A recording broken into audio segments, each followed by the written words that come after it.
الحمد لله وبه نستعين. أشهد أن لا إله إلا الله وحده لا شريك له، وأشهد أن سيدنا محمدا عبده ورسوله، ونصلي ونسلم على هذا النبي الكريم سيد المرسلين وعلى آله وصحبه أجمعين. أما بعد، أيها المؤمنون اتقوا الله، أوصيكم وإياي بتقوى الله، فقد فاز المتقون.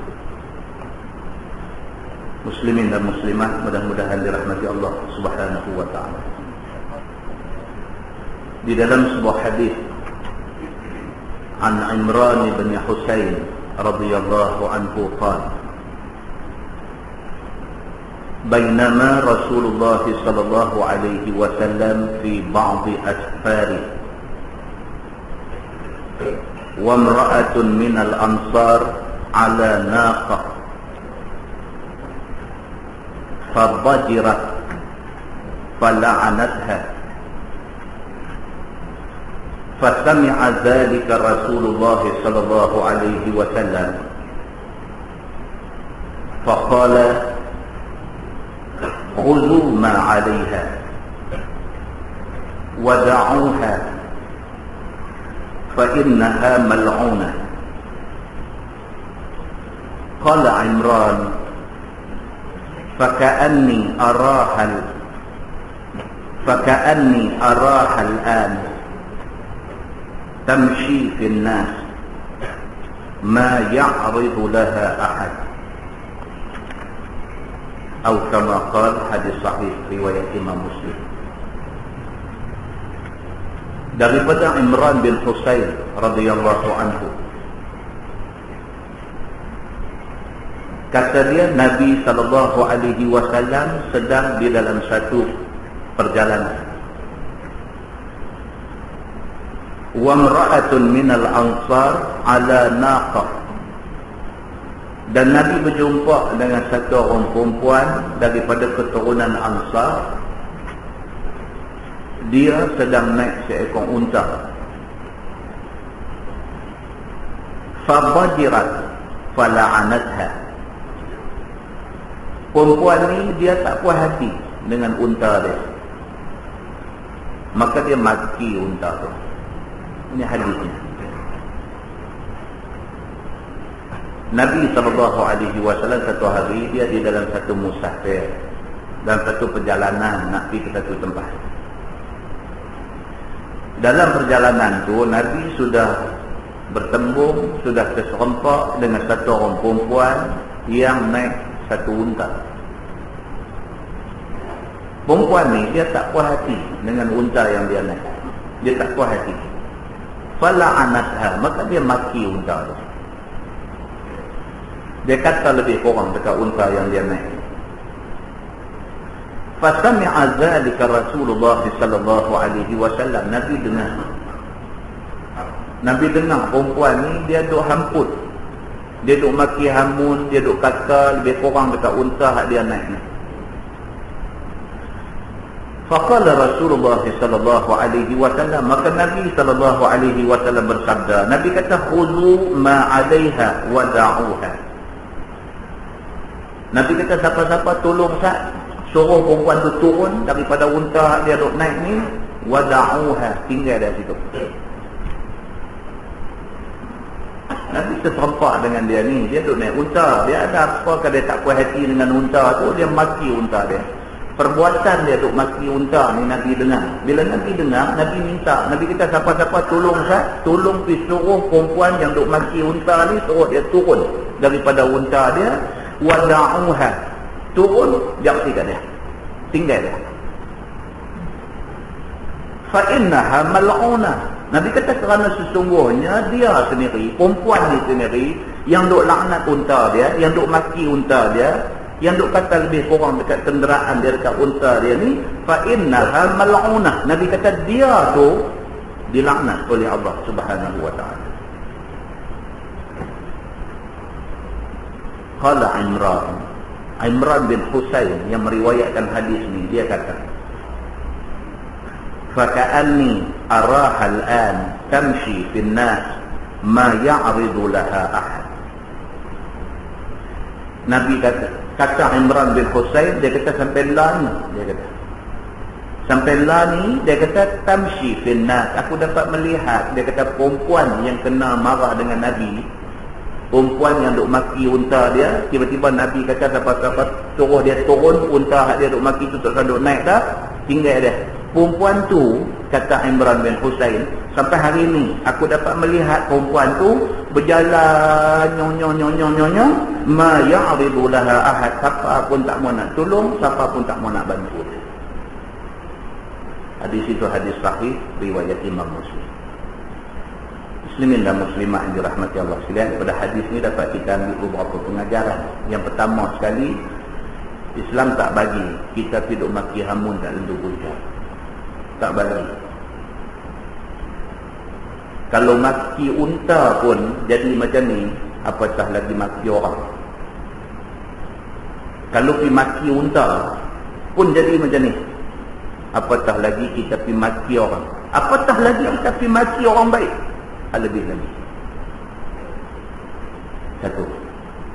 Pengajaran yang kedua yang dapat kita ambil daripada hadis ni ialah siapa-siapa pun juga apabila dia kena marah dengan Nabi SAW, musnah hidup dia.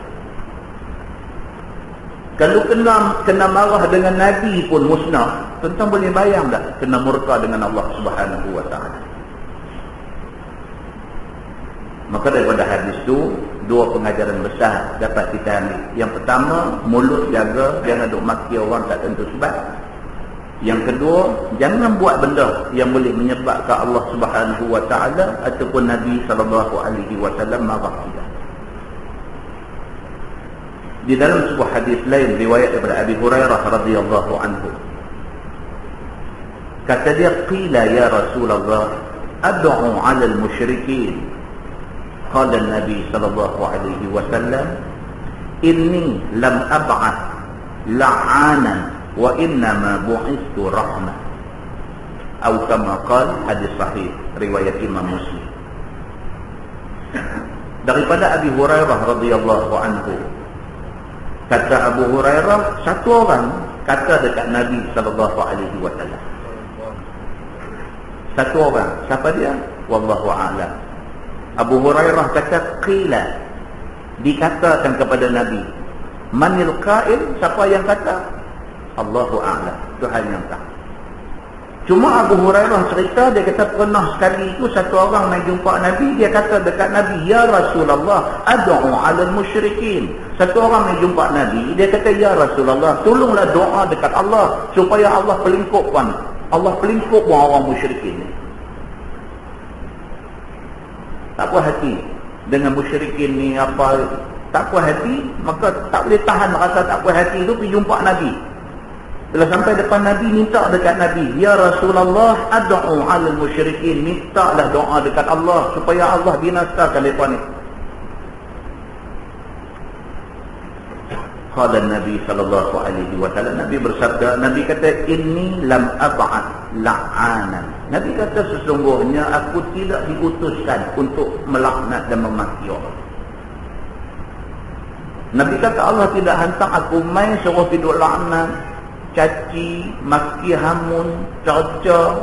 Aku tidak diutuskan oleh Allah untuk buat kerja ni. Wa innama bu'istu rahmatan. Dan adapun aku dibangkitkan, diutuskan oleh Allah Subhanahu Wa Taala untuk bawa rahmat kepada manusia. Hadis itu hadis sahih riwayat Imam Muslim. Daripada hadis ini dapat kita faham tuan-tuan bahawa nak marah ke orang ni dia ada peringkat dia. Kadang-kadang peringkat yang dia ada tu tak membolehkan lagi kita maki hamun marah dia. Mungkin dia akan sampai pada satu peringkat yang tertentu. Nabi SAW pun biasa berdoa, minta Allahumma alaika bi Quraisy, ya Allah binasakan Quraisy. Tapi maknanya nak boleh Nabi sampai ke peringkat doa macam tu, sudah tidak ada jalan lain lagi. Selagi mana ada jalan, selagi mana ada ruang, selagi mana ada kesempatan, selagi mana ada lagi peluang-peluang yang boleh kita gunakan, jangan main peringkat maki hamun sama. Sehingga kan Nabi SAW pada peringkat awal, apabila sahabat tidak boleh tahan, sahabat pergi jumpa Nabi, sahabat minta Nabi doa kebinasaan orang musyrikin. Nabi kata, Allah tidak bangkitkan aku, Allah tidak utus aku menjadi Nabi untuk hidup maki hamun, tidur laknat orang. Nabi kata, peringkat tu masih ada banyak ruang lagi. Maka peringkat itu tidak membenarkan orang pergi doa terelok kepada musuh yang doa. Dalam sebuah hadis lain riwayat daripada Abi Hurairah radhiyallahu anhu, kata dia, qala Rasulullah sallallahu alaihi wasallam, Allahumma innama ana basharun fa ayyuma rajulin minal muslimin sababtu aw la'antu aw jalattu faj'alha lahu zakatan wa rahmah, atau kama qala, hadis sahih riwayat Imam Muslim. Daripada Abi Hurairah radhiyallahu anhu, Nabi sallallahu alaihi wasallam bersabda. Nabi sallallahu alaihi wasallam bersabda di dalam satu doa dia. Nabi kata, Allahumma innama ana basharun. Nabi kata, ya Allah, sesungguhnya aku ni manusia biasa. Nabi doa dekat Tuhan. Nabi kata macam tu. Nabi kata, Allahumma, ya Allah ya Tuhan, innama ana basharun, sesungguhnya aku manusia biasa. Fa ayyuma rajulin minal muslimin sababtu aw la'antu aw jalattu, kalaulah sekiranya ada mana-mana orang Islam yang aku termaki dia, yang aku terlaknat dia, ataupun aku terpukul dia, faj'alha lahu zakatan wa rahmah, mudah-mudahan orang yang aku terkata tak elok, orang yang aku terlaknat, orang yang aku terpukul, mudah-mudahan jadikanlah perbuatan aku dekat dia tu zakatan wa rahmah, menjadi penebus dosa dan juga rahmat untuk dia. Nabi SAW adalah manusia yang paling takut kalau dia ada utang dengan orang. Paling takut. Nabi sampai dekat nak mati, cukup takut ada orang yang Nabi pernah aibkan dia. Nabi cukup takut kalau ada orang yang Nabi pernah sakitkan dia. Nabi cukup takut kalau ada orang yang Nabi pernah menzalimi dia. Nabi takut. Nabi yang kita duk baca hadis beribu-ribu duk ada, kita tak pernah jumpa pun satu hadis kata Nabi kata lebih kurang dekat orang ni, tapi Nabi itu sendiri cukup takut kalau di luar kesedaran dia Nabi ada buat sesuatu yang menyakitkan orang. Nabi cukup takut. Itu sebab dia main cerita Nabi SAW pernah bariskan sahabat-sahabat dia. Lepas itu Nabi cakap ni ujung-ujung dekat-dekat Nabi nak wafat, Nabi bagi tahu dekat semua orang ada ni. Nabi kata siapa-siapa yang kalau sekiranya dia ada ingat aku ada buat sesuatu yang tak elok pada dia, tolonglah tampil ke depan, boleh balas balik apa-apa juga pada aku. Semua senang pakai tunduk ke bawah. Satu orang angkat tangan, dia kata, ya Rasulullah, saya ada satu benda, dulu kamu pernah pukul aku. Nabi pun tak ingat, tapi tak betul. Dah, kita tak ingat umur kita sampai dah ni, dah berapa umur kita pun tak ingat semua benda yang kita buat. So Nabi pun innama ana basharun. Nabi kata aku pun manusia biasa. Tahkah ada sungguh aku terbuat satu benda yang aku tak sangka benda tu orang simpan hati kat aku. Maka Nabi minta hari ini siapa-siapa yang aku ada buat apa-apa yang dia rasa tak puas hati ke apakah, hari ini boleh kifarat balik dekat aku. Dia ni kata ana ya Rasulullah. Dia kata saya ada satu benda. Sahabat lain semua merah muka. Apa dia ni? Nabi kata dekat dia, apa yang aku dah buat kamu? Dia kata satu hari tuan pukul saya. Nabi pun tak ingat. Nabi kata tak apa, pukul aku balik. Dia suruh Nabi angkat baju. Nabi tanya pasal apa? Dia kata kerana dulu masa tuan pukul saya dekat perut, dan kebetulan masa tu saya tak pakai baju. Sahabat lain Sayyidina Umar tak boleh tahan. Dia pun nak pergi rendam dia ni. Nabi ni, orang lain jangan campur. Ini aku dengan dia. Nabi kata, Nabi angkat sikit baju bagi nampak perut. Angkat, dia terapa, dia cium perut Nabi. Dia kata, ya Rasulullah, dia kata, apa lagi yang aku nak dalam dunia ni? Ini dia antara benda yang aku nak sangat. Aku minta maaf ya Rasulullah, Tuan tak nak buat apa dekat saya, saja yang nak cium perut Nabi. Tuan, manusia ni 1001 macam tu ada. Tapi apa pun dia buat tu pasal apa? Pasal tak tahu nak buat dah, sayang dekat Nabi ni, tak tahu nak buat dah. Jadi Nabi SAW mengambil kira benda-benda macam Nabi mengambil kira. Mungkin ada orang yang terasa dengan Nabi. Nabi minta mereka balas balik. Siapa nak main balas dekat Nabi? Nabi doa kepada Allah Subhanahu Wa Taala, Allahumma ya Allah, innama ana basharun, aku manusia biasa. Fa ayyuhuma rajulin minal muslimin sababtu aw la'antu aw jalattu, siapa-siapa di kalangan orang Islam ni yang aku terkata lebih kurang dekat dia, ataupun aku terpukul dan menyakitkan dia, faja'alha lahu zakatan wa rahmah, kalau dia tak mai tuntut dekat aku, minta ya Allah supaya apa yang aku buat dekat dia tu, dia diganjarkan dengan satu zakatan, bersih dia daripada dosa. Yang kedua, wa rahmah, bagi rahmat dekat dia. Maksud dia apa tuan-tuan? Maksud dia siapa yang pernah kena dengan Nabi menjadi rahmat bagi dia. Muslimin dan muslimat yang dirahmati Allah sekalian, tu yang kata Nabi kita, Nabi Muhammad sallallahu alaihi wasallam. Dalam sebuah hadis riwayat daripada Aisyah radhiyallahu anha, kata dia, anna rajulan ista'zana 'ala Nabi sallallahu alaihi wasallam. Faqala i'zanu lahu. Fala bi'sa ibnul 'ashirah atau bi'sa rajulul 'ashirah. Falamma dakhala 'alayhi alana lahul qawl. Qalat Aisyah, faqultu ya Rasulullah, qulta lahu alladhi qulta thumma alimta lahul qawl. Qala an-nabi sallallahu alaihi wasallam, ya Aisyah, inna syarran nasi manzilatan 'inda Allah yaum al-qiyamah man wada'ahu aw tarakahu an-nas ittiqa'a fuhshi, atau kama qala, hadis sahih riwayat Imam Muslim. Daripada Aisyah radhiyallahu anha, kata Sayyidatina Aisyah, dia kata satu orang lelaki mai rumah Nabi sallallahu alaihi wasallam minta izin nak masuk. Aisyah isteri Nabi, satu hari ada orang mai rumah. Aisyah tengok ada orang mai. Aisyah beritahu dekat Nabi, ya Rasulullah, ista'zana rajulun, ada satu orang lelaki minta izin nak mai masuk dalam rumah kita. Faqala Nabi sallallahu alaihi wasallam, Nabi pun pergi jenguk tengok. Nabi kata i'zanulah, Nabi kata okey, bagi dia masuk.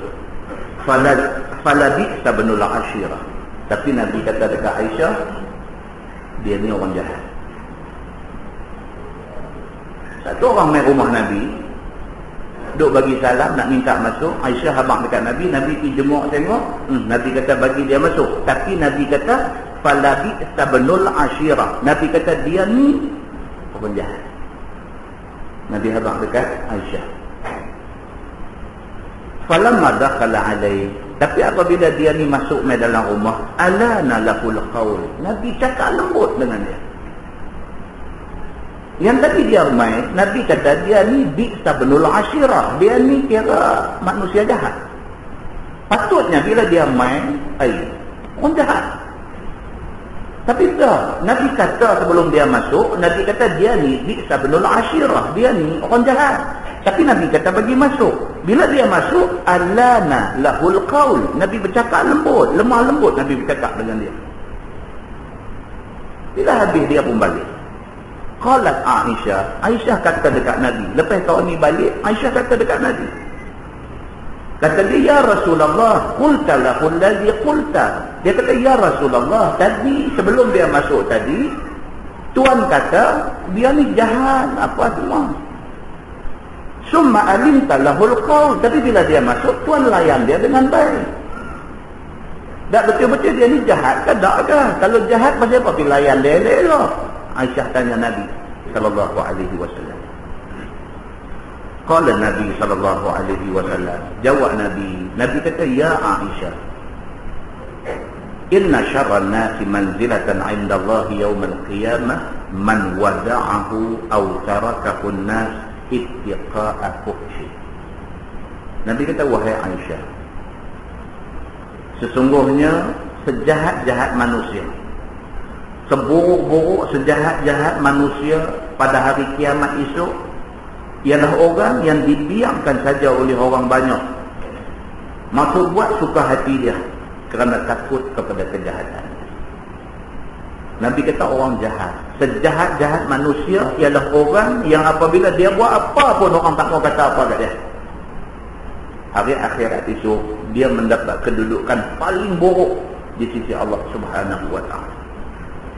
Maksud dia apa tuan-tuan? Maksud dia kita selagi mana kita ada buat silap, ada orang tegur kita, kira okey. Kita ni selagi mana ada orang boleh main kat kita, tegur kita, tolong habaq kat kita, tolong nasihat, alhamdulillah, kira kita ni okey. Tapi kalau sampai satu peringkat kita buat apa pun orang tak ada siapa dah nak main tegur kita, tak ada siapa nak main kata apa kat kita, maka inilah yang disebut oleh Nabi, inna syarran nasi manzilatan 'inda Allah yaumil qiyamah. Orang yang mendapat kedudukan paling keji pada hari akhirat itu ialah orang yang manusia semua tak peduli ke dia. Man wada'ahu aw tarakahu an-nas, manusia semua tinggal dia, tak peduli kat dia, ittiqa'a fuhshi, kerana takut jahat dia. Orang tak mau pergi tegur dia, pasal apa? Tegur tak lagi boleh jadi pasal. Orang tak mau pergi nasihat dia, pasal apa? Pergi nasihat tak lagi jadi lagi kabut. Maka oleh kerana macam tu, siapa pun tak pergi tegur dia, siapa pun tak pergi nasihat dia, siapa pun tak mau pergi nak buat baik, nak bagi dia jadi baik, tak ada siapa nak peduli kat dia. Pasal apa? Pasal ittiqa'a fuhshi, pasal takut kepada jahat dia. Orang macam ni, akhirat itu kedudukan paling buruk di sisi Allah Subhanahu wa ta'ala. Nabi nak abang apa? Nabi nak abang kata kawan tadi itu kira okey lagi. Pasal apa? Pasal dia main, aku ada masa boleh layan dia lagi. Tapi dia orang jahat. Tapi jahat dia ni tak sampai peringkat aku kata ni. Kalau sampai peringkat dia main pun aku tak mau tengok, habis. Muslimin dan muslimat yang dirahmati Allah, ya, kita suka diri kita. Kita tak mau kita ni pergi jadi macam tu. Pergi jadi orang apa, bila orang-orang baik-baik tengok kita, dia pergi kelai habis kita. Sampai peringkat tu, bila nampak dengan ustaz pun jadi muka tak apa nak manis, tengok dia, habis. Bila jumpa dengan Tok Imam pun tengok dia jadi Tok Imam pun muka dandan jadi tawang. Tak mau tuan-tuan. Jangan kita pergi jadi macam tu. Pergi jadi orang yang orang baik-baik tak suka ke kita. Mudah-mudahan daripada 4 hadis yang kita baca tu, kita dapat ambil pengajaran yang banyak. Mana yang tak betul, mana yang tersilap, mana apa, kita pun betul sikit-sikit. Mudah-mudahan kita boleh jadi orang yang betul-betul ikut tunjuk ajak Nabi sallallahu alaihi wasallam. Mukadimah itu mudah-mudahan membawa manfaat kepada kita semua insya-Allah. Kita menggunakan tafsir Nurul Ihsan jilid 1. Nurul Ihsan jilid 1. Kita masih lagi berada di dalam tafsir surah Ali Imran. Surah Ali Imran muka surat 106. Muka surat 106. A'udzubillahi minasyaitonir rajim. Syahidallahu annahu la ilaha illa huwa wal malaikatu wa ulul ilm. Telah naik saksi Allah Subhanahu wa ta'ala bahawasanya tiada Tuhan yang disembah pada wujud ini dengan sebenar-benar melainkan Allah Subhanahu wa ta'ala. Tuan-tuan, Tuhan sendiri naik saksi. Selalu kita naik saksi, asyhadu an la ilaha illallah, aku naik saksi bahawa tak ada Tuhan melainkan Allah. Tapi dalam ayat yang kita baca dalam wirid semayang ni, dalam ayat ni Tuhan sendiri naik saksi atas diri dia. Tuhan naik saksi, kata dia, syahidallahu wa annahu la ilaha illa huwa. Dan telah naik saksi Allah Subhanahu wa ta'ala bahawa tidak ada Tuhan yang berhak disembah melainkan Allah. Mana cukup kuat. Allah sendiri naik saksi, kata tak ada Tuhan lain melainkan dia. Dan naik saksi segala malaikat dengan ikrar. Malaikat yang Allah bagi jadi sebagai petugas Allah ni, malaikat semua naik saksi bahawa Allah itulah satu-satunya Tuhan yang ada. Dan naik saksi orang yang mempunyai ilmu daripada anbiya dan segala mukminin dengan i'tiqad dan dengan lafaz asyhadu an la ilaha illallah. Dalam ayat ni juga dalam tafsir Ibnu Katsir dia menjelaskan bahawa pengiktirafan terhadap alim ulama. Allah sebut di sana syahidallahu annahu la ilaha illa huwa. Tuhan sendiri naik saksi bahawa tidak ada Tuhan lain melainkan Dia. Yang kedua yang naik saksi bahawa tak ada Tuhan lain melainkan Allah ialah malaikat. Golongan ketiga yang naik saksi bahawa tidak ada Tuhan lain melainkan Allah ialah ulul ilm, orang yang memiliki ilmu. Maksudnya ialah alim ataupun pluralnya ulama. Maka ulama diiktiraf oleh Allah Subhanahu wa taala sebagai orang yang mengakui keesaan Allah Subhanahu wa taala. Qaiman bil qist. Hal keadaan Allah itu berdiri ia pada tadbir kejadiannya itu dengan adil. Allah Subhanahu wa taala dialah Tuhan yang menegakkan keadilan di atas muka bumi. Tidak ada manusia yang buat baik tidak diberi pahala, tidak ada manusia yang buat jahat terlepas daripada dicatatkan dosa. Faman ya'mal mithqala dzarratin khairan yarah wa man ya'mal mithqala dzarratin syarran yarah. Sikit pun baik yang dia buat Tuhan suruh malaikat tulis, sikit pun jahat yang dia buat Tuhan suruh malaikat tulis. Maka Allah Subhanahu wa taala itu Tuhan qaiman bil qist. Tuhan yang berdiri tegak di dalam nak menegakkan keadilan. La ilaha illa huwa. Tiada Tuhan melainkan Allah jualah Tuhan semata-mata. Al-Azizul Hakim, Tuhan yang menang pada miliknya, yang hakim pada perbuatannya. Tuhan yang maha perkasa lagi maha bijaksana. Firman Allah, inna dina indallahil Islam. Bahawasanya agama, satu-satunya agama yang diredai di sisi Allah itu ialah Islam. Yang dibangkitkan dengannya, yakni dengan Islam itu segala rasul yang bina di atas tauhid Allah. Islam ni tuan-tuan bukan agama yang dibawa oleh Nabi Muhammad saja. Daripada Nabi Adam alaihi salam dulu sampai Nabi Muhammad sallallahu alaihi wasallam, semua nabi ni bawa Islam. Ada yang duduk kata Nabi Muhammad bawa agama Islam. Dah. Daripada mula-mula dulu agama yang Allah buat turun mai ke muka bumi ni, agama tu nama dia Islam.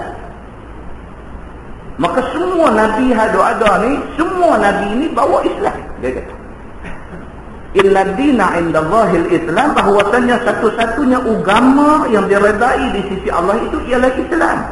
Yang dibangkitkan dengannya, yakni Islam ini, segala rasul yang dibina atas tauhid Allah. Semua rasul membawa Islam. Dibangkitkan rasul-rasul ni dengan membawa Islam.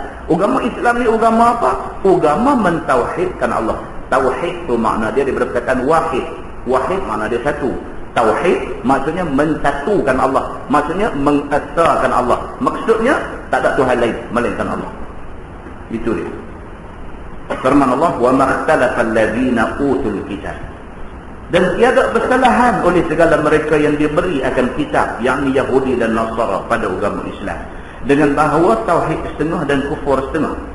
Yang dikatakan Yahudi dan Nasrani, mereka terima kitab. Yahudi mereka terima kitab Taurat yang diturunkan kepada Nabi Musa.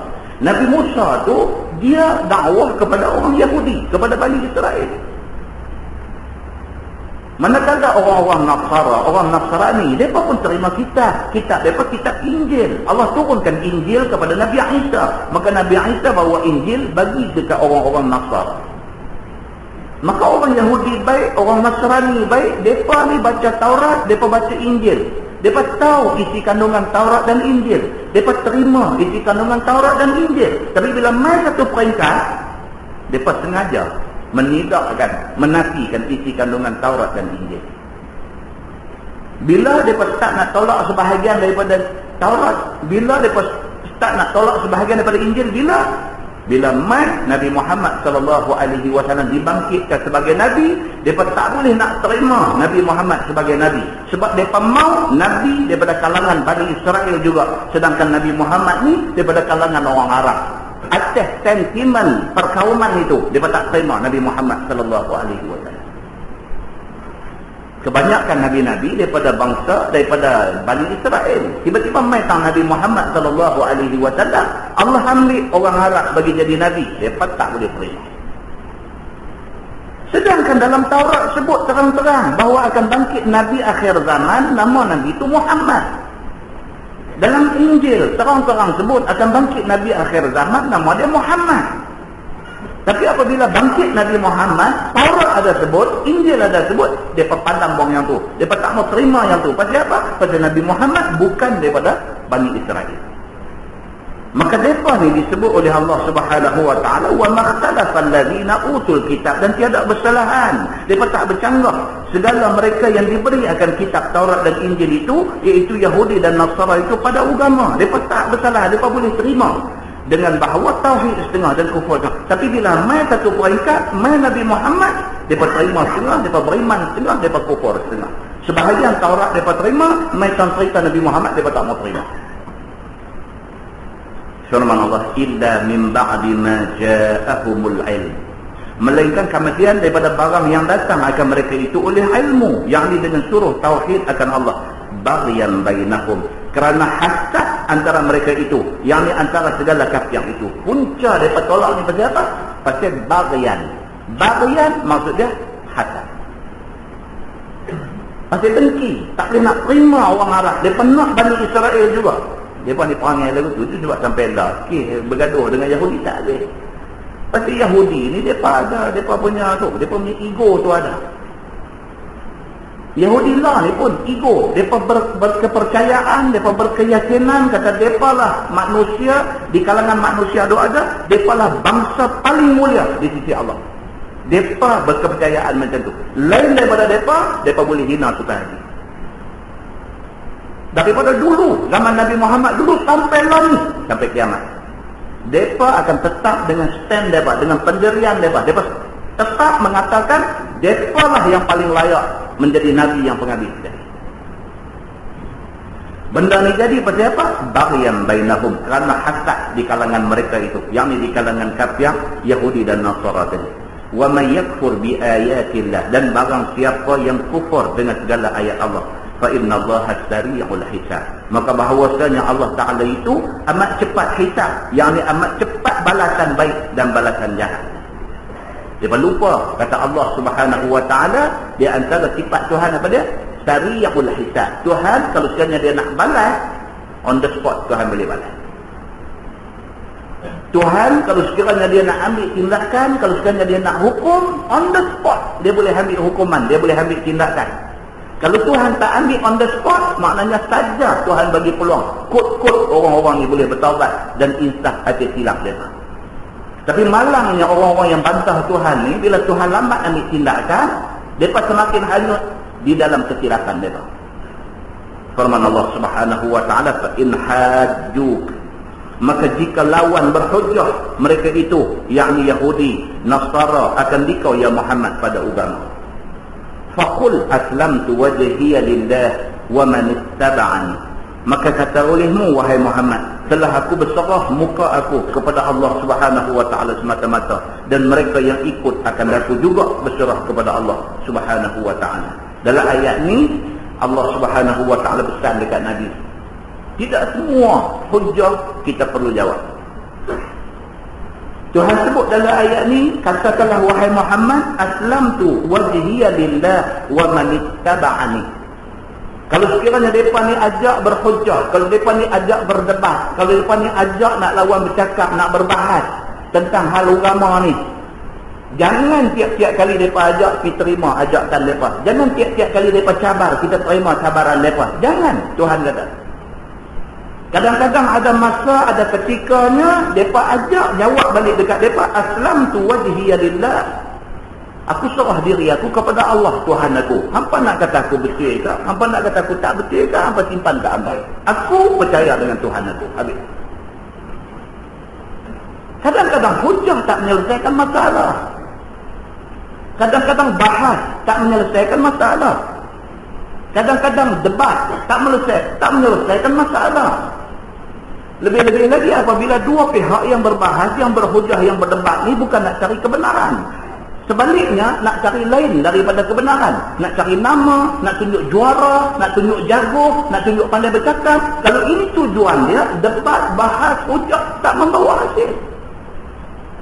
Tapi kalau dua-dua pihak yang sit down, nak berbincang, nak bermuzakarah, nak berbahas, nak berdebat, kerana nak cari kebenaran, maka debat membawa faedah. Tapi kalau bukan kebenaran tujuan yang dicari di dalam perdebatan dan perbahasan itu, Tuhan kata tak payah buang masa. Sebaliknya dikata dekat mereka yang ajak ni, aslamtu wajhiya lillah. Aku surrender diri aku kepada Allah Subhanahu wa taala Tuhan aku. Hang nak percaya, hang tak mau percaya, hang simpan dekat hang. Aku percaya dengan Tuhan aku. Firman Allah Subhanahu wa taala, wa qul lil ladzina utul kitab wal ummiyin. Dan katalah olehmu wahai Muhammad kepada segala mereka yang diberikan kitab, yakni orang Yahudi dan orang Nasara. Yahudi kitab Taurat, Nasara kitab Injil. Kata dekat mereka ni. Dan kata juga kepada segala kafir musyrikin Arab itu, a-aslamtum, adakah Islam kamu? Maksudnya hang mau tak masuk Islam? Tak payah duduk hujah buang masa dekat mereka. Bila jumpa mereka, kalau ada peluang, direct tanya, hang tak mau ke masuk Islam? Macam tu tanya. Kalau dia kata gila, pimai Islam kan? Gila tak gila? Sedang sebulan jumpa dia tanya, aslam tu, hang tak berasa nak masuk Islam lagi kan? Kalau 5 kali, kalau 10 kali, kalau 15 kali kita jumpa dia, kita duk repeat soalan yang sama. Hang tak mau ke masuk Islam? Hang tak mau ke masuk Islam? Tak, lama-lama esok ni dia pun fikir-fikir, apa hal dia ni duk ajak aku masuk Islam sangat ni? Bagus sangat ke Islam ni? Nampak tak cantik tak? Bagus sangat ke Islam ni? Sekongkongnya dia mau tak nak belajar tentang Islam. Islam ni apa benda yang duk ajak sangat ni? Takkan satu hari kita kata dia, Islam tu, adakah hang nak masuk Islam? Dia kata hang duk tanya aku, lah ni hang ada buku apa pasal Islam, bagusnya bagi mai aku nak balik baca. Ini sudah jadi satu peluang. Contoh, logik dia macam ni. Logik dia, kita pergi rumah orang, duk bagi salam, duk ketuk pintu, dia tak mau buka pintu. Esok pergi lagi, bagi salam, ketuk pintu, dia tak mau buka pintu. Lusa pergi lagi, tulat pergi lagi, seminggu pergi lagi, sebulan pergi lagi, bagi salam, ketuk pintu. Lama-lama dia pun buka je pintu. Dia tak ada kerja ke, duk main rumah aku. Yang penting dia buka pintu. Yang penting dia buka pintu. Dia nak buka pintu marah. Kalau dia nak buka pintu apa, tu simpan kat dia. Yang penting dia buka pintu. Kita nak suruh dia buka pintu aja. Allah Subhanahu wa taala pun kita minta doa kat dia. Kita minta sekali dia tak makbul doa kita. Kita minta sekali dia tak makbul doa kita. 5 kali kita minta, 10 kali kita minta, 20 kali kita minta, sampai 100 kali kita minta, satu hari Allah makbul doa kita. Allah kata dia ni sungguh-sungguh nak benda yang dia minta ni. Bagi kat dia. Itu sebab Tuhan kata, ud'uni astajib lakum. Minta doa dekat aku akan perkenankan doa kamu. Bila itu Tuhan punya hak. Tuhan nak bagi on the spot ke? Tuhan nak bagi esok ke? Tuhan nak bagi tahun depan ke? Tuhan nak bagi lagi 10 tahun ke depan ke? Yang penting hak kita minta tu Tuhan bagi. Maka Allah suruh Nabi SAW, takkan duduk buang masa berdebat, berbahas, buang masa. Kadang-kadang tak bawa faedah pun. Tapi lama-lama sekali jumpa, aslamtum, adakah Islam kamu? Fa in aslamu faqad ihtadaw. Tuhan kata maka jika Islam mereka itu, sesungguhnya dapat hidayah mereka itu daripada dhalah. Penting cerita orang nak masuk Islam kadang-kadang tak sangka dia nak buka hati tu, tak sangka. Berapa ramai orang yang masuk Islam ni bukan kerana dakwah yang bertubi-tubi apa semua, dia tak ada apa, cuma dia duduk dengar bunyi azan aja kadang. Bukan dia baru sekali dengar, sehari 5 kali dia duduk dengar azan, tapi tak ada apa, dia pun dah umur dah 45 dah, dia duduk dengar azan tu dah berapa puluh tahun dah, dia tak ada rasa apa. Tapi ketika menjelang umur 50, satu hari tu dia dengar azan ni tak macam punya usik hati dia. Hidayah damai. Hidayah sudah sampai. Hidayah yang selama ni tak ada tu, tiba-tiba ketika umur sudah menjangkau 50, tiba-tiba hidayah mai. Hidayah mai pula macam mana? Dia mai dengan sebab musabah kepada dengar azan. Azan yang dia dah dengar 50 tahun lah. Tiba-tiba hak sekali tu dia dengar pun macam rasa. Tuan-tuan, bulan puasa nanti mainlah dalam TV depan ditunjuk cerita-cerita orang masuk Islam apa. Bulan puasa tahun lepas saya tengok ada satu rancangan petang sebelum buka puasa. Dia cerita satu orang putih masuk Islam. Dia cerita dia dengar azan di England. Dia kata bukan satu benda yang dia baru dengar ni daripada dia kecil. Dia dengar, dia kata kita macam mana sekali tu bila dengar, dia kata dia tak boleh tahan, dia nak pergi cari ni tak mana bunyi azan di masjid mana punya satu azan. Tak, daripada tu dia kata dia addicted. Dia jadi addicted. Dia jadi satu macam ketagih nak dengar bunyi azan ni. Dia syok bila dengar bunyi azan. Sekali Tuhan ramai hati dia bagi jadi tenang. Tuhan bila dia nak bagi, tuan-tuan, bila my time Tuhan nak bagi tu, bila my time dia tu azan cukup. Macam tu ramai hati tu, dia tak boleh duduk. Dia cerita balik tu di antara mula-mula pasal apa yang saya teringat nak masuk Islam tu, yang tu dia kata, tuan-tuan kita fikir balik tak logik. Pasal apa? Berapa punya duk pang di masjid ni tak ada lagi pun seorang main masuk Islam. Tapi bila make time dia, Tuhan mau benda tu jadi, benda tu jadi. Mungkin dia bergantung kepada keikhlasan muazzin.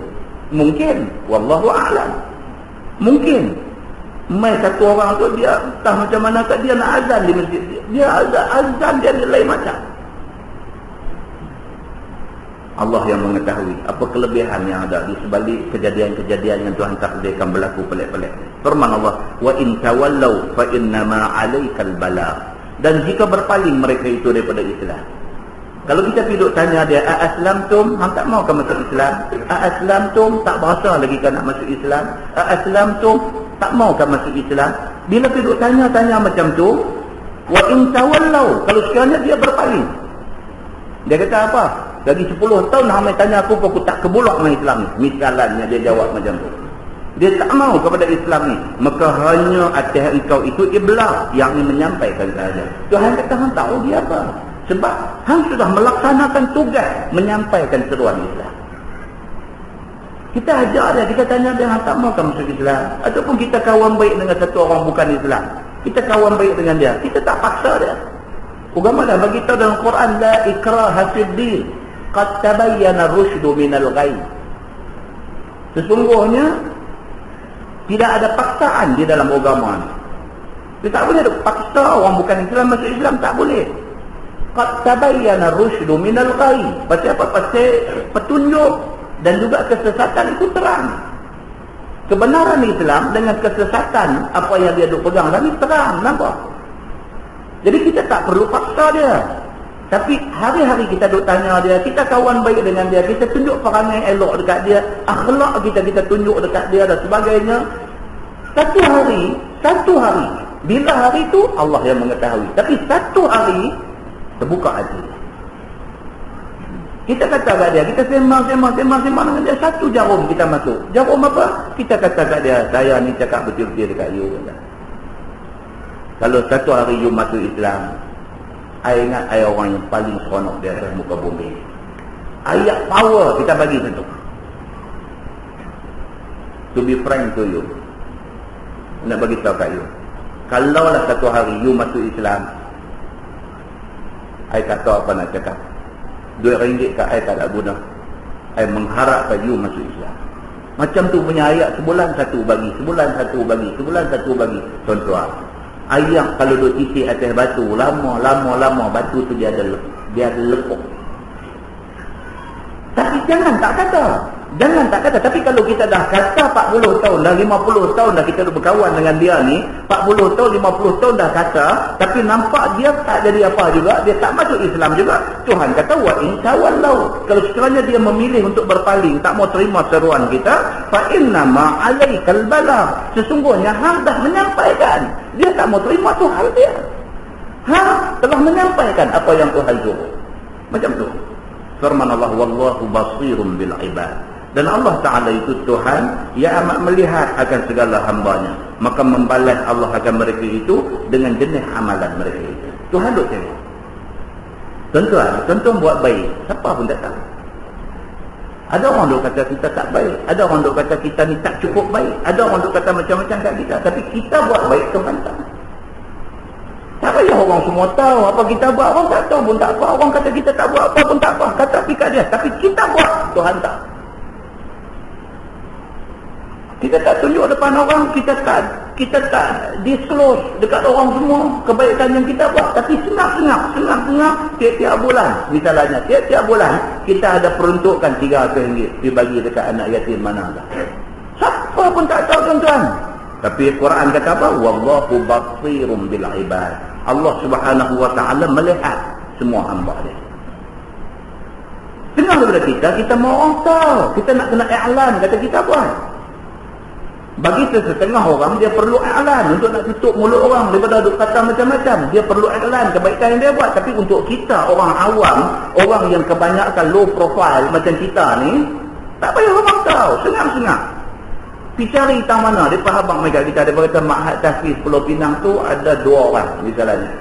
Ada 2 orang budak yatim piatu, mak tak ada, pak tak ada, dia pun tak ada apa. Dia duduk di situ pun apa pun tak ada, kadang duit poket apa pun tak ada, harap makan apa yang disediakan saja. Memang susah betul. Kain baju pun yang tu aja tak salin. Misalnya macam ni dia cerita mai dekat kita.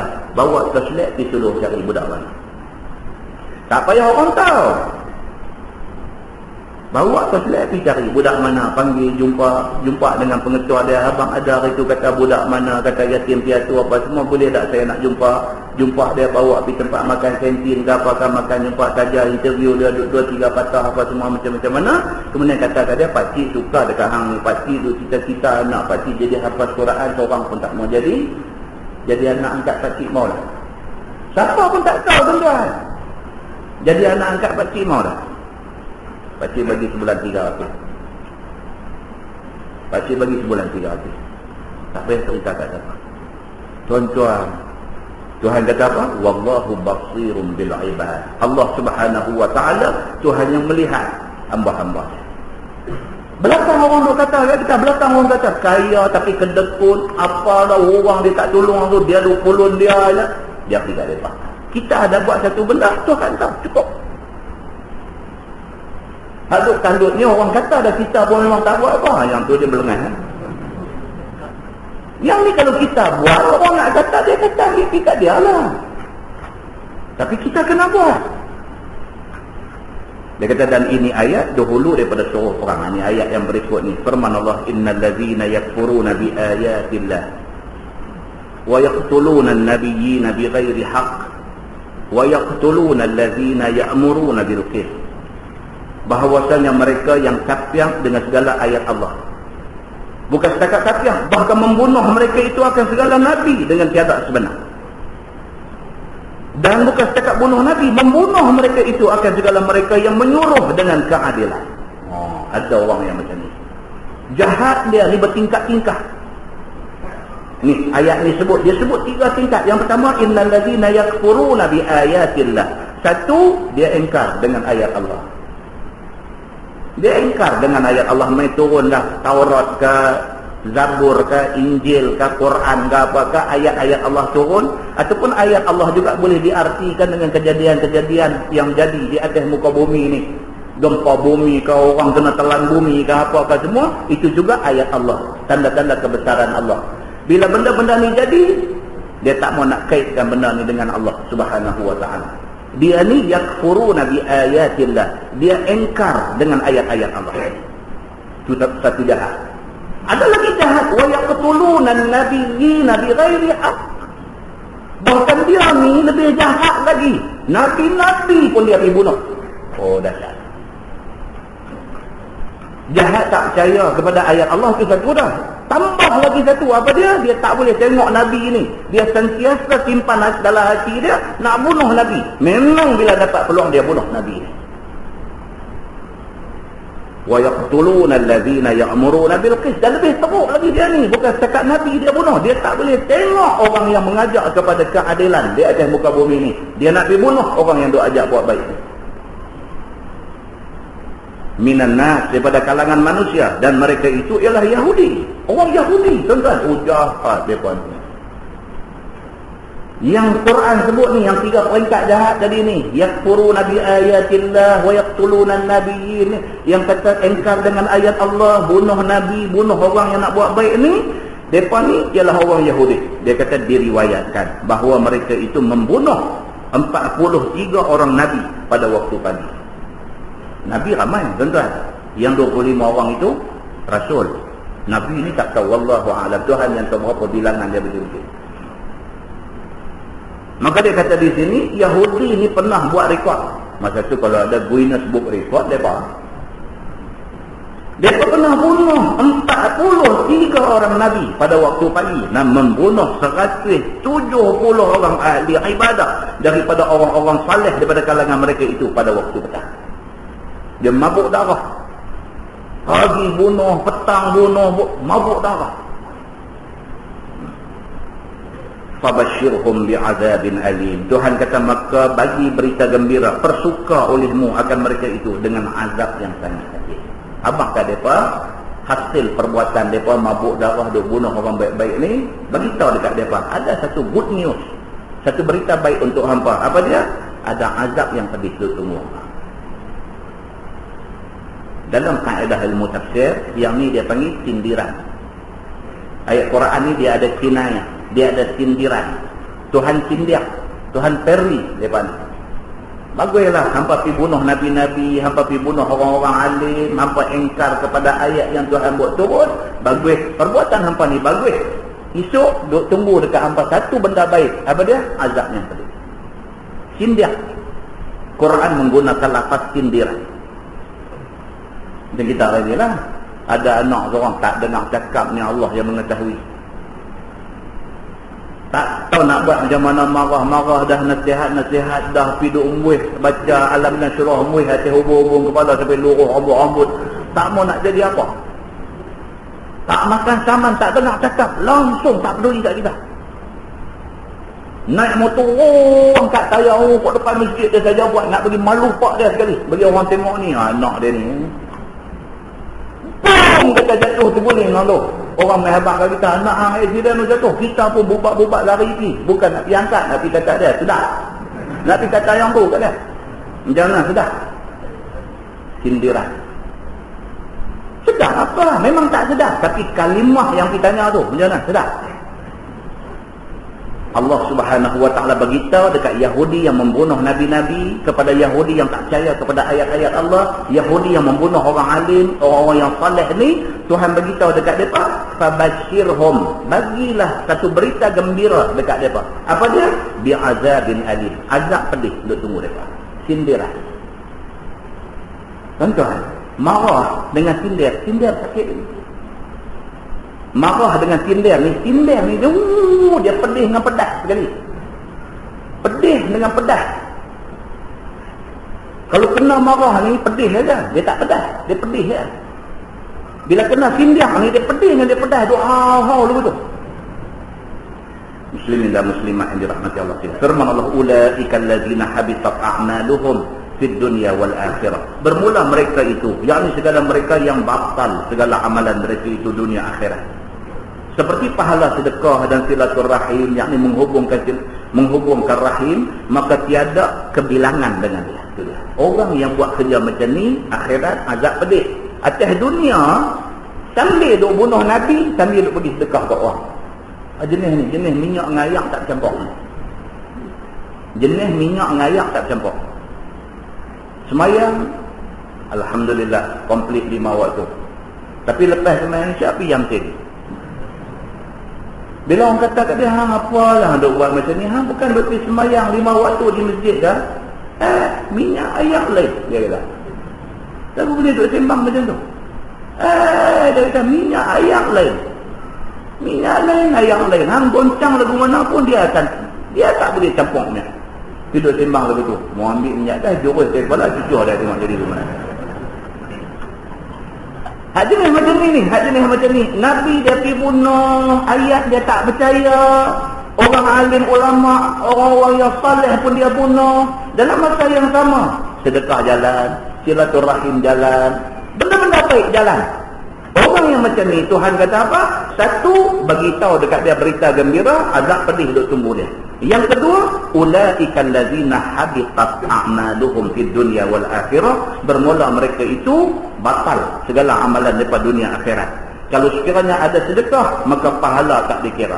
Kalau sekiranya dia ni rajin duk hubung silaturahim, maka amal baik dia tidur hubung silaturahim tu Tuhan tak kira sebagai amal baik. Cancel semua kebaikan yang dia buat. Kerana tiada syarat, iaitu Islam. Dia tak Islam. Kerana tak Islam, Tuhan tak boleh nak bagi pahala dekat dia. Syarat tak cukup. Firman Allah, wa ma lahum min nasirin, dan tiada bagi mereka itu daripada segala yang menolong, melepas mereka daripada azab Allah. Dan lagi satu Tuhan kata apa? Akhirat itu bila dah kena azab, siapa pun tak boleh tolong. Bila dah kena azab, siapa pun tak boleh tolong. Dia pergi buat karut macam tu, anak pergi jadi elok, anak pergi jadi Islam, pergi jadi beriman kepada Allah, pergi jadi saleh, anak pun tak boleh tolong dia. Pasal apa? Pasal dia buat satu benda yang cukup dahsyat masa dia atas dunia. Anak pun tak boleh tolong dia.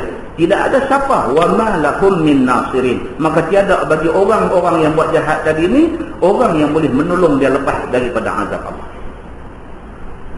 Firman Allah, alam tara ila alladhina utu nasiban minal kitab yud'auna ila kitabillah liyahkuma bainahum thumma yatawalla fariqum minhum wa hum mu'ridun.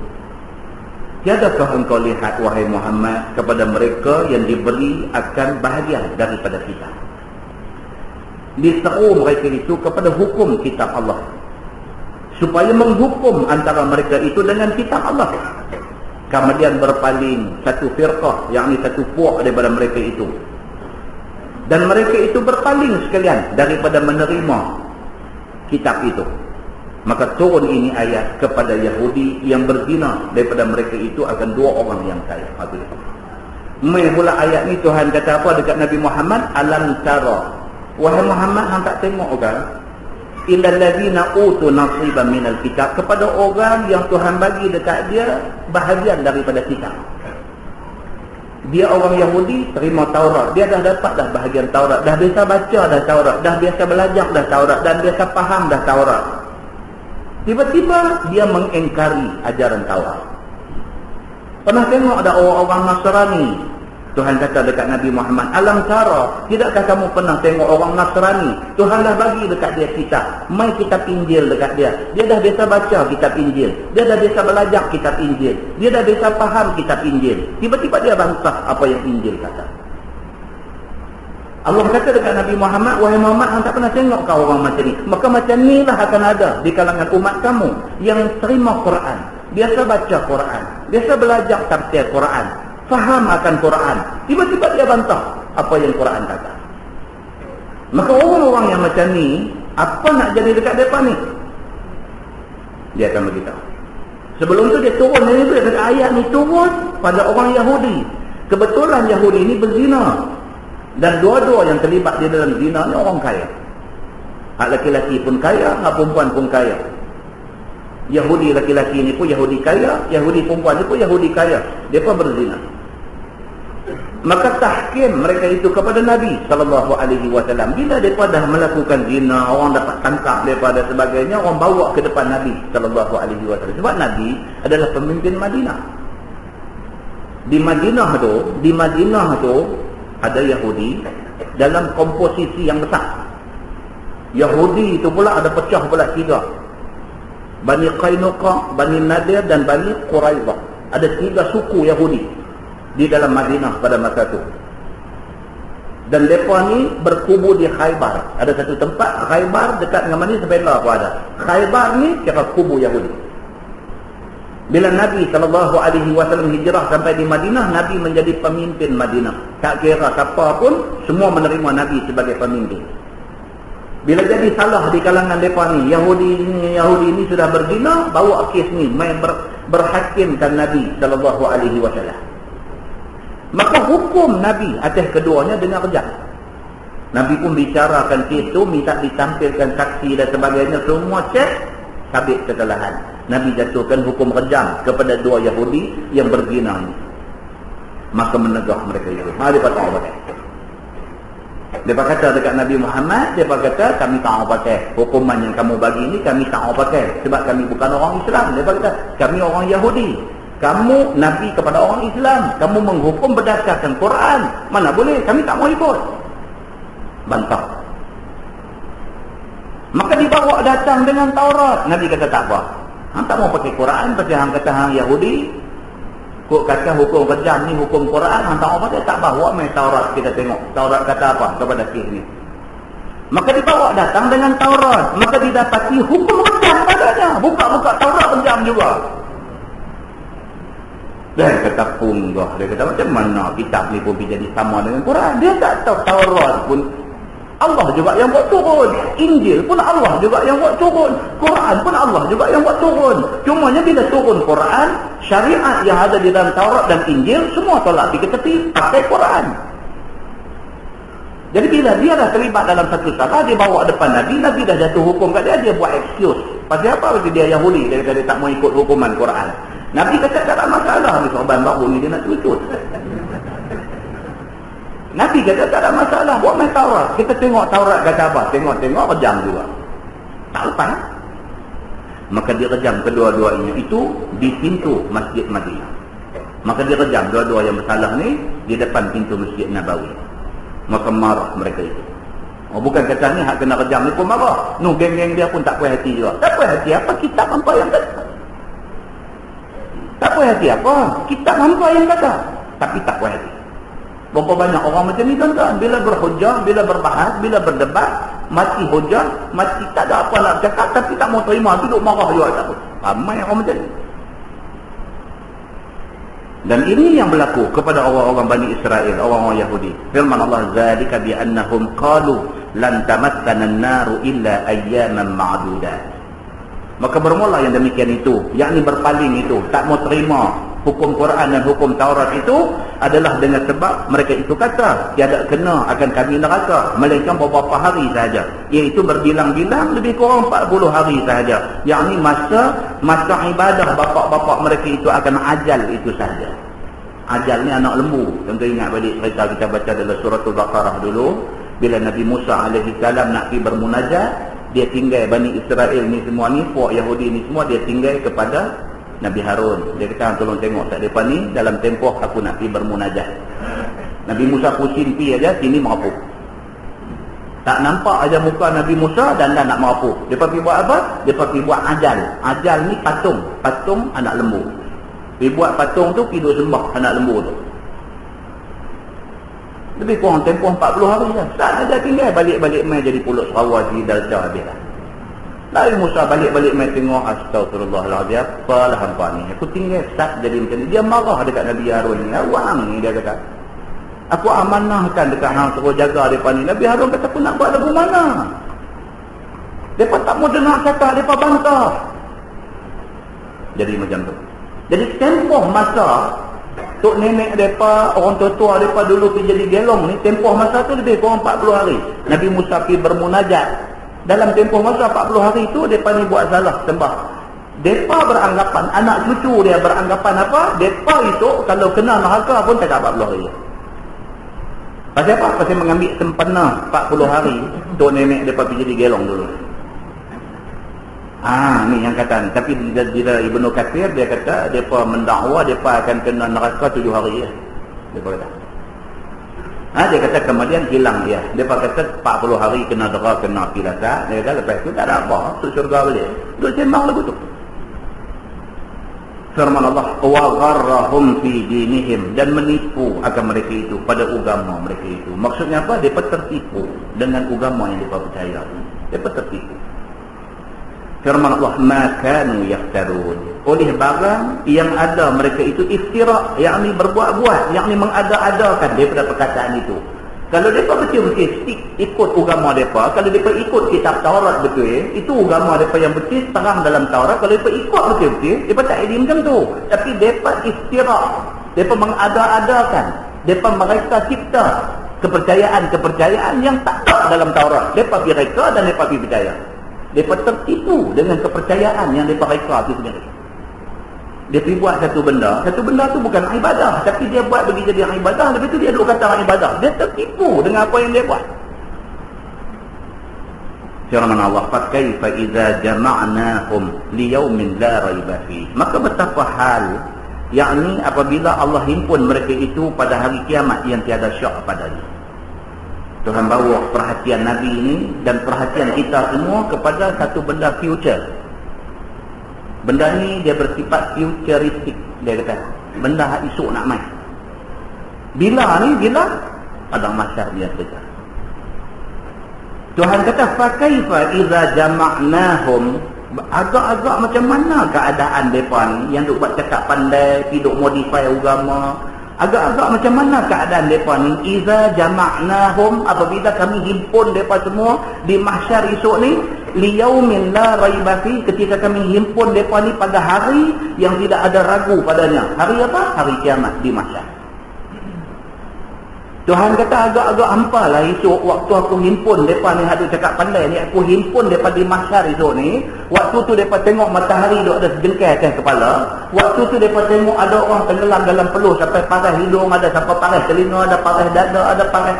Waktu mereka tengok benda ni semua, waktu bila mereka tengok macam mana orang salah diung, dihalau ramai-ramai oleh malaikat, wa yauma yuhsyaru a'da'ullahi ilan nari fahum yuzaun. Yang Allah kata dalam Quran, pada hari di mana musuh-musuh Allah diung, dihalau ramai-ramai dan mereka dihimpun di satu tempat.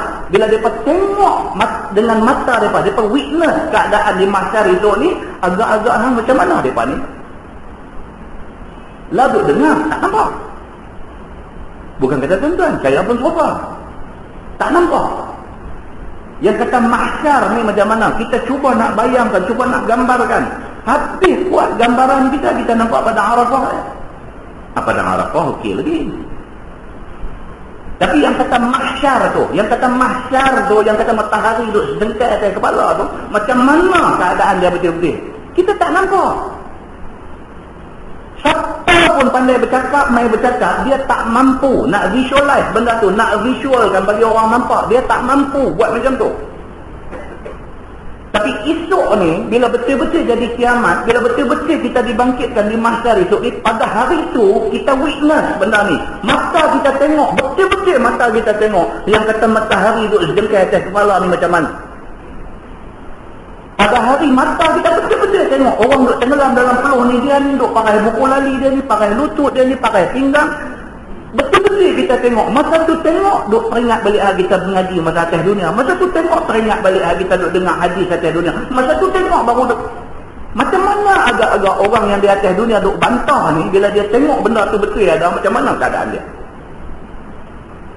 Tuhan kata wa wufiyat kullu nafsin ma kasabat wa hum la yuzlamun. Dan disempurna, yakni dibalas akan tiap-tiap seseorang itu barang yang dia usaha daripada baik dan jahat. Pada hari itu, hari kiamat ni juga dipanggil yaumul jaza. Yaumul jaza maksudnya hari Tuhan nak balas. Kiamat ni cerita taubat tak ada, cerita semayang tak ada, cerita doa tak ada, cerita zikir tak ada, apa pun tak ada dah. Hari tu yang ada apa dia? Yaumul jaza. Hari Tuhan nak balas balik. Yang kata faman ya'mal mithqala dzarratin khairan yarah, tu itulah hari dia Tuhan nak balas. Dalam ayat ni dia kata apa? Wa wufiyat kullu nafsin ma kasabat wa hum la yuzlamun. Dan disempurnakan, yakni dibalas akan tiap-tiap orang itu barang yang dia usaha daripada baik dan jahat di atas dunia. Atas dunia dia buat apa, hari itu dia akan dibalas sesuai dengan perbuatan dia. Dan mereka itu tiada dizalimi, yakni dengan dikorang kebajikan ataupun ditambah kejahatan. Jangan takut, Tuhan kata, tak ada orang pada hari itu yang akan kena zalim. Zalim dalam maksud kata apa? Dalam maksud kata dia buat baik, tiba-tiba tak dapat pahala. Tak akan berlaku benda ni. Zalim dalam maksud kata apa? Dia buat jahat, tiba-tiba terlepas daripada azab. Tak akan berlaku benda ni. Tuhan kata, buat baik aku balas baik, buat jahat aku balas azab. Tak akan ada orang terlepas daripada benda ni. Dan turun, ayat yang berikut ni pula dia kata, dan turun. Tak kala janji oleh Nabi SAW akan umatnya, akan kerajaan negeri pada Parsi dan Rom. Dan kata munafiqun hayhat, hayhat, yakni jauh, jauh. Wallahu a'lam. Jadi kamu tidak turun. Itu dia main cerita lain. Dia nak main cerita pasal kebesaran Allah Subhanahu wa taala. InsyaAllah lepas ini tuan-tuan,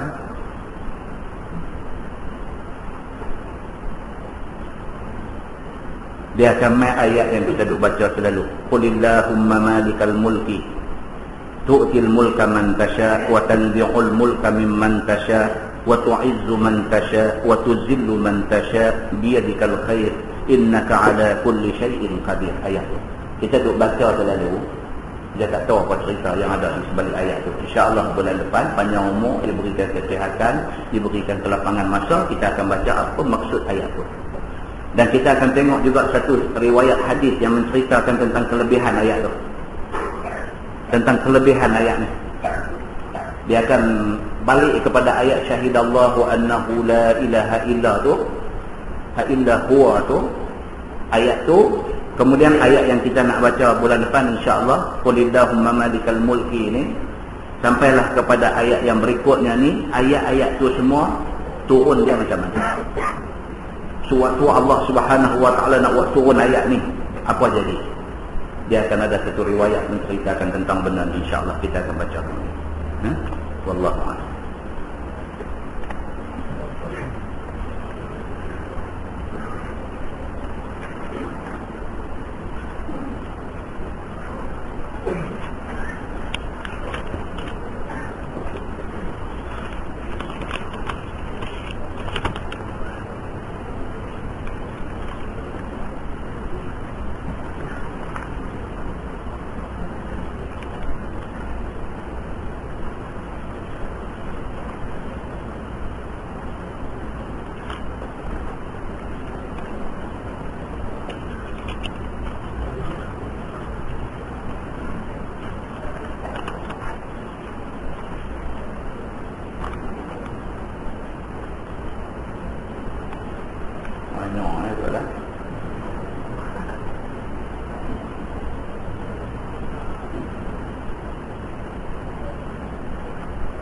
Ini soalan yang kita baca di Masjid Jelutong ni.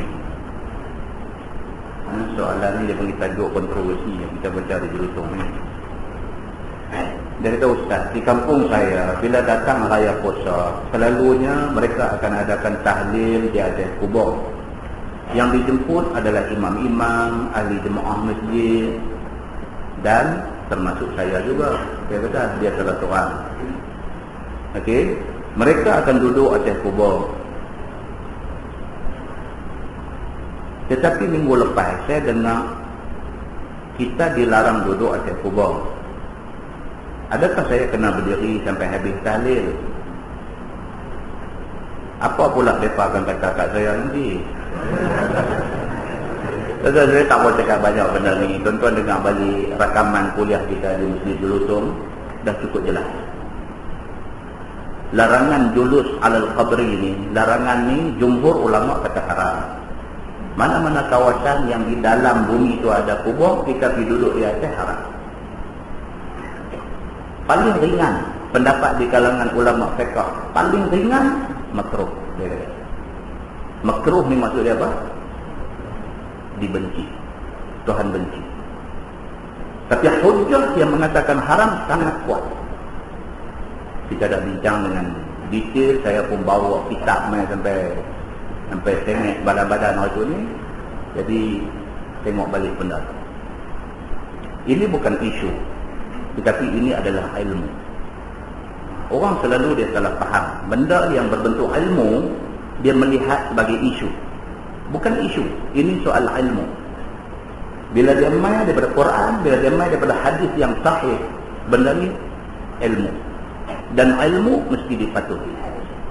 Kita duk baca dah tadi ni cerita orang yang bila main nak apa semua dia duk bantah. Buka Quran baca cerita betul lah. Buka Taurat betul kata Nabi Muhammad Nabi akhir zaman. Buka Injil betul kata Nabi Muhammad Nabi akhir zaman. Taurat, Injil dah sebut dah. Tapi bila main Nabi Muhammad sebagai Nabi, Bani Israel tak boleh terima, orang Nasara tak boleh terima. Pasal apa kita suka nak jadi macam tu? Kita baca, bukan kita cakap benda tak ada asas. Kita baca dan rujukan kitab sudah ada panjang berjela-jela, kalau disusun bertimbun-timbun. Pasal apa masih lagi? Masih lagi nak tanya sama. Benda macam tu kita dah tahu kata dilarang oleh agama, bukan dilarang oleh Ustaz Samsudin. Dilarang oleh agama. Saya ni balak, dia kata tadi. menyampaikan. Apa yang disampaikan itu daripada Nabi SAW. Nabi dah tahu benda tu, lepas sudah habis. Tahun ni tak mau buat. Kalau duduk atas masjid, apa salahnya? Tuhan tak tahu kalau kita nak baca dekat siapa. Teruk kalau Tuhan kita sampai kalau tak tahu kita baca dekat siapa. Kita baca Fatihah, ingat, ya Allah, kalau sekiranya bacaan ini membawa kebajikan, pahala dan sebagainya, sampaikan pahala ni kepada orang tua kita, misalnya. Tuhan tak tahu kat siapa dia, mak kita, pak kita, sampai nak pergi bagi tak tahu siapa. Nak kena pergi baca atas kubur tu bagi betul-betul turun batu nisan masuk kat kawan di dalam. Pasal apa? Kita pergi jadi dangkal sampai macam tu. Jangan kita rasa Tuhan sampai macam tu. Persoalan tahlil, baca apa semua itu persoalan yang dikhilaf oleh ulama. Sebahagian ulama, contohnya Imam Syafi'i sendiri, dia keras dengan pendapat dia. Dia kata bacaan Quran ke apakah kalau dibuat oleh orang yang bukan waris tak sampai kepada orang yang kita hadiah. Itu pendapat Imam Syafi'i. Tapi ada pendapat-pendapat lain yang berbagai-bagai. Ada yang kata bergantung kepada ikhlas kita. Kalau kita ikhlas, atas limpah rahmat Allah, Allah nak bagi sampai, itu hak dia. Itu soal yang dikhilafkan. Tapi soal dulu atas kubur ini bukan khilaf. Ini jumhur ulama punya pendapat. Nah, Allah. Kita dilarang semayang sunat lepas waktu asar. Jika kita dijemput untuk sembahyang mayat selepas waktu asar, bolehkah kita sembahyang sunat tahiyatul masjid sebelum apa dia tanya tu? Kita dilarang sembahyang sunat selepas waktu asar. Jika kita dijemput untuk sembahyang mayat selepas waktu asar, bolehkah kita sembahyang sunat tahiyatul masjid sebelum sembahyang mayat? Oh, macam ni. Dia dah sembahyang asar di kampung dia dah. Orang panggil dia sembahyang mayat di satu masjid. Jadi dia pergi masjid tu boleh tak boleh? Dia sembahyang sunat tahiyat masjid pasal dia dah sembahyang asar dah tadi. Jadi dia kata kalau dia buat sembahyang sunat tahiyatul masjid, jadi dia buat sembahyang sunat lepas asar. Itu kot maksud dia. Kalau saya tak salah faham. Baik, jawapan dia boleh. Pasal apa? Sembahyang sunat tahiyatul masjid ni sembahyang yang bersebab. Sembahyang yang bersebab. Seperti mana juga sembahyang mayat. Sembahyang mayat juga sembahyang yang bersebab. Jadi larangan sembahyang lepas waktu asar itu ialah sembahyang yang tidak bersebab. Bersebab, sunat jalan juga. Kita dah sembahyang asar dah. Turun. Nak balik rumah, jumpa kawan tengah jalan. Kawan kita, jom pergi seberang kan? Boleh juga. Jom naik pergi dengan dia. Sampai seberang, dia sampai masjid Seberang Jaya. Dia kata, aku tak sembahyang asar ni. Aku nak sembahyang asar tak? Tunggu tak? Kita kata okey. Dia naik sembahyang asar. Kita duduk saja. Tak isap apa. Jadi bila duduk saja, tak tahu nak buat apa. Dia ambil ayat sembahyang, naik ke masjid, sembahyang sunat tahiyat masjid. Boleh tak boleh? Boleh. Pasal apa? Pasal sembahyang sunat tahiyatul masjid ni sembahyang bersebab. Sebab masuk masjid, maka kita disunatkan sembahyang. Demikian juga dengan sembahyang jenazah. Walaupun ada beberapa khilaf di kalangan ulama tentang sembahyang jenazah lepas asar ni. Ada kata sembahyang jenazah juga tertakluk di bawah larangan sembahyang sunat selepas daripada waktu asar. Maka oleh kerana itu mayat jangan simpan lepas asar. Apapun jadikan sebelum asar, dia kata. Tapi itu pendapat yang sangat bagus. Pendapat yang kuat mengatakan sembahyang jenazah ni sembahyang bersebab. Bila ada jenazah kita kena sembahyang, maka lepas asar pun boleh sembahyang. Begitu. Nah, wallahu.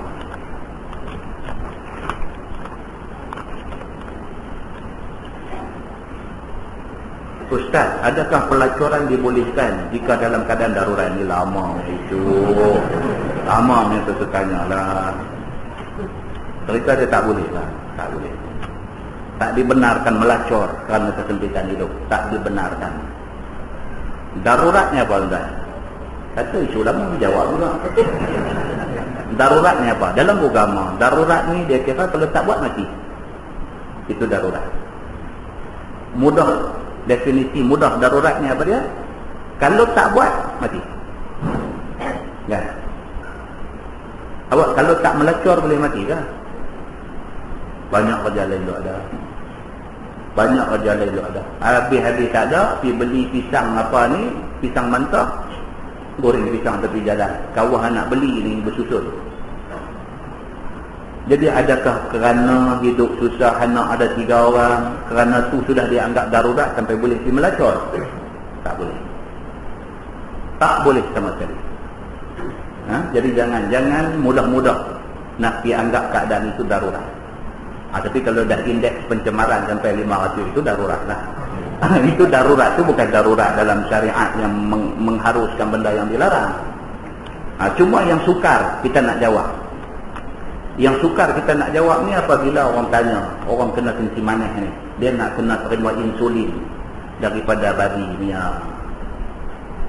Banyaklah orang tanya benda ni. Pasal apa? Doktor-doktor yang ada di hospital hari ni pun ada doktor-doktor yang sangat concern tentang soal hukum. Doktor-doktor kita hari ni alhamdulillah sangat mengambil berat tentang soal hukum. Jadi bila main pesakit kencing manis ni, dia nak kena bagi insulin ni, dia tahu insulin tu dia dah check habis dah memang daripada babi punya. Dia akan bagi tahu dulu. Dia akan bagi tahu pasien dia ni, dia kata, Pak Haji, Pak Cik, ubat ni ada kandungan babi.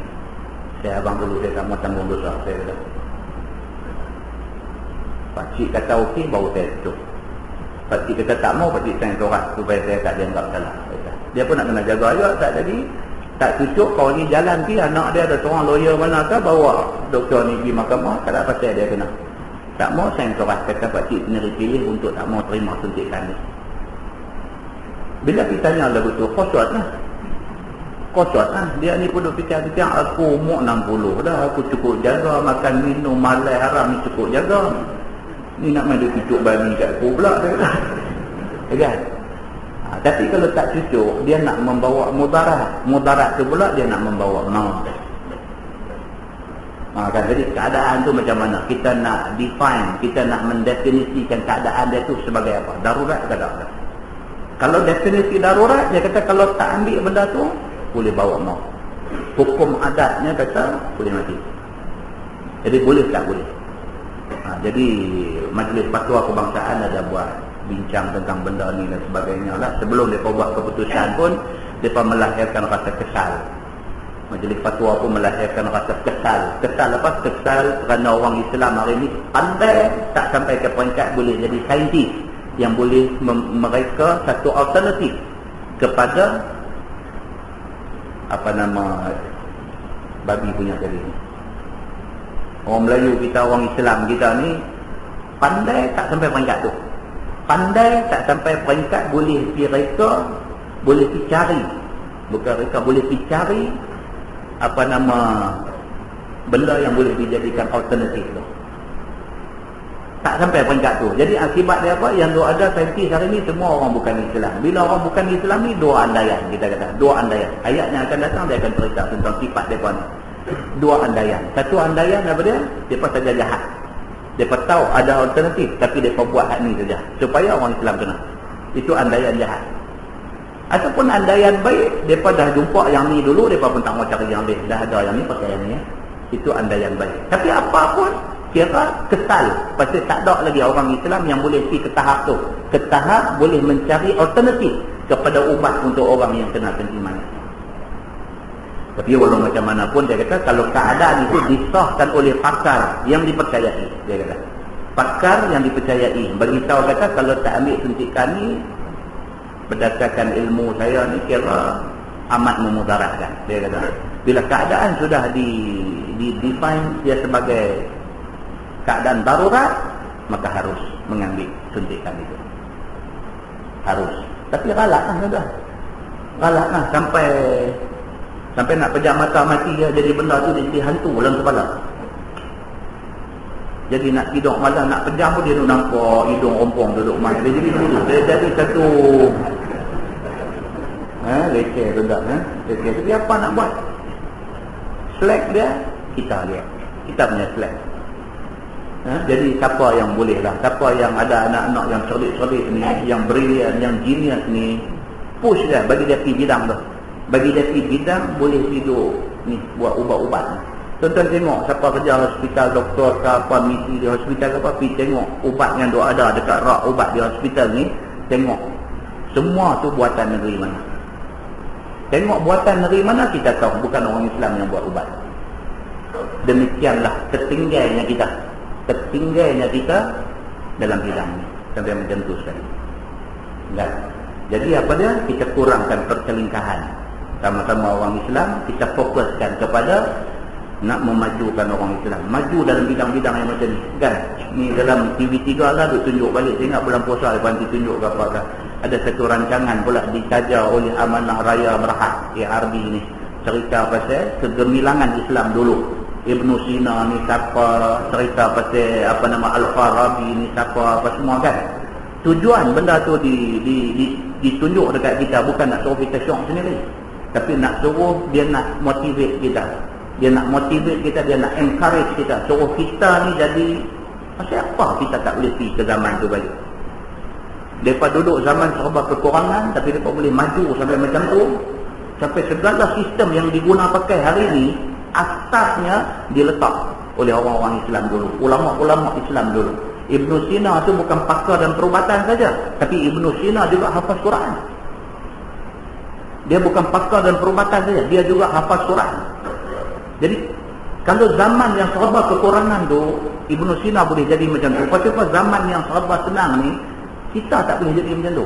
Kita memang keadaan lah, anak-anak kita.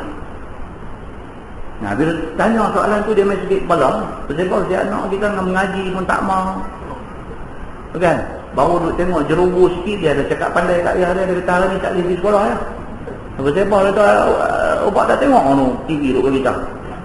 Dia berita apa kan? Ni duk abang kata jerubu ni semua bahaya ni, pergi sekolah bahaya. Dia pandai kot tu. Dia pandai nak tak pergi sekolah.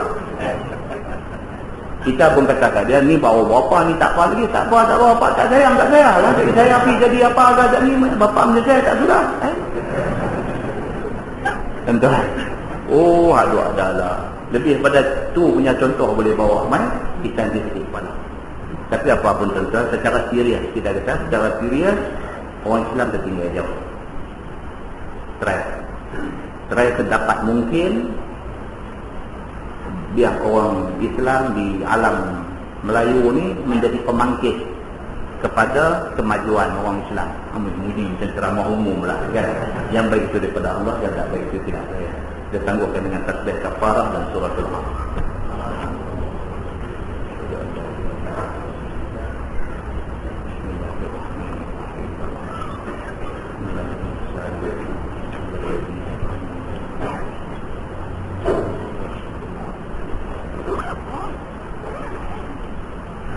اللهم صل على محمد في الأولين والآخرين وسلم رضي الله تبارك وتعالى عن سادتنا أصحاب سيدنا رسول الله أجمعين. بسم الله الرحمن الرحيم. الحمد لله رب العالمين حمدا يوافي نعمه ويكافئ مزيده. يا ربنا لك الحمد كما ينبغي لجلال وجهك الكريم وعظيم سلطانك. رضينا بالله ربا وبالإسلام دينا وبمحمد نبيا ورسولا. اللهم افتح علينا فتوح العارفين وارزقنا فهم النبيين بجاه خاتم المرسلين. اللهم فقهنا في الدين وعلمنا التأويل واهدنا صراطك المستقيم. اللهم أرنا الحق حقا وارزقنا اتباعه وأرنا الباطل باطلا وارزقنا اجتنابه. اللهم اجعل جمعنا جمعا مرحوما وتفرقنا من بعده تفرقا معصوما. وصلى الله على محمد وعلى آله وصحبه وسلم والحمد لله رب العالمين. السلام عليكم.